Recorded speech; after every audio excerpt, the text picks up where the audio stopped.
আসসালামু আলাইকুম রহমতুল্লাহ। শ্রদ্ধেয় সুধী সজ্জন মণ্ডলী, আপনারা সবাই অবগত ভারত সরকার ভারতীয় ওয়াকফের আইন সংশোধন করার জন্য ওয়াকফ অ্যামেন্ডমেন্ট বিল 2024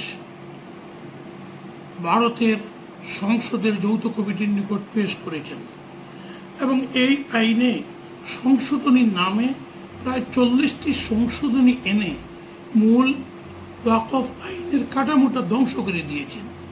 সরকারের ষড়যন্ত্র এবং উদ্দেশ্য ভারতের বিশাল ওয়াকফ সম্পত্তি গ্রাস করা। এজন্য এমনভাবে সংশোধনী আনা হয়েছে যে সমস্ত ওয়াকফ সম্পত্তি সরকারের দখলে, এগুলোকে আর ওয়াকফ বলা যাবে না, এটা সরকারি সম্পত্তি। তাছাড়া পরিচালনার জন্য সমস্ত কাঠামো পরিবর্তন করে, যেখানে আগে ওয়াকফ কাউন্সিল এবং ওয়াকফ বোর্ড মুসলমানদের দ্বারা পরিচালিত ছিল, এবার এই ব্যাপারে ভারত সরকার সোজাসুজি হস্তক্ষেপ করেছেন।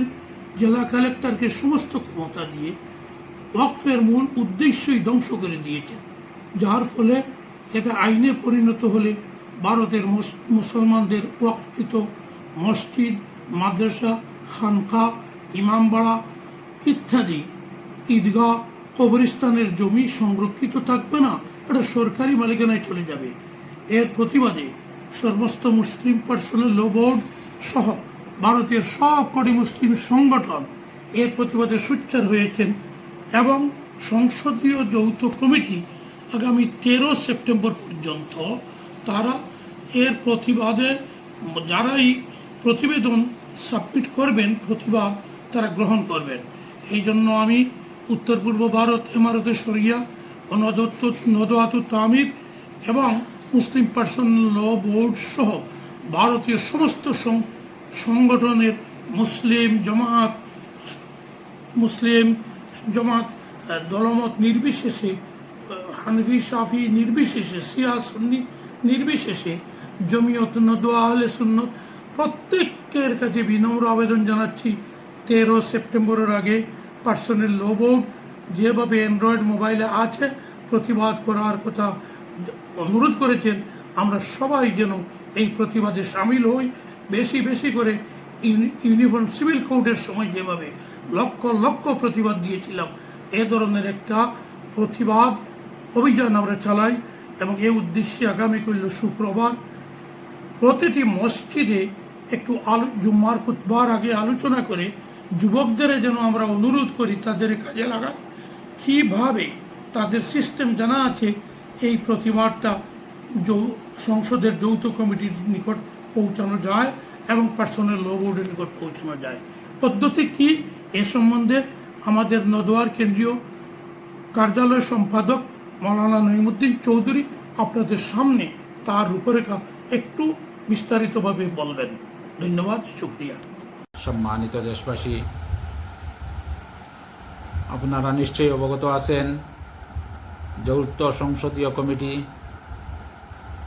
ভারতবর্ষের জনগণের কাছ থেকে ওয়াকফ সংশোধনী বিল 2024 সম্পর্কে মতামত চেয়েছে। এ ব্যাপারে সর্বভারতীয় মুসলিম পার্সোনাল ল বোর্ড একটি কিউআর কোড এবং একটি লিঙ্ক প্রস্তুত করে প্রকাশ করেছেন। সেই লিঙ্কের মাধ্যমে প্রত্যেক নাগরিক তার মতামত প্রেরণ করতে পারেন।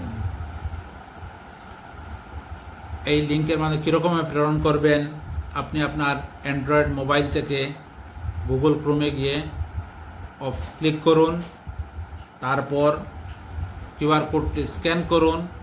স্ক্যান করার সাথে সাথে লিঙ্ক চলে আসবে, এবং লিঙ্কে ক্লিক করুন। ওপেন জিমেইল আসবে, ওপেন জিমেইলে ক্লিক করুন, তারপরে চিঠিটা চলে আসবে। সেই চিঠির নিচে আপনার নাম লিখে নিন এবং ডান দিকে উপরের মধ্যে একটি এরো রয়েছে, সেই এরোতে ক্লিক করুন। ক্লিক করার সাথে সাথে জেপিসির কাছে আপনার মতামত চলে যাবে। এবং খেয়াল রাখবেন, একটি মেইল থেকে কেবল একটি লেটার প্রেরণ করবেন, একাধিক করবেন না, কেননা একটাই কাউন্ট হবে। এটা লাগে এই ব্যাপারে সতর্ক দৃষ্টি রাখবেন। উত্তর পূর্ব ভারতের আমির শরিয়ত হজরত মৌলানা ইউসুফ আলী সাহেব দামাত বারাকাতুম এ ব্যাপারে অতি সজাগ রয়েছেন। উনি পেরেশানি করতেছেন জনগণের মতামত কিভাবে প্রেরণ করা যায়, তাই উনি সবার কাছে আবেদন রেখেছেন যাতে সবাই এগিয়ে এসে যারা জানি আমরা, যারা জানি না তাদেরকে শিখিয়ে আমরা যাতে মেইলটা বেশি বেশি করে প্রেরণ করি, এ ব্যাপারে সকলের কাছে আবেদন জানাচ্ছি। ধন্যবাদ।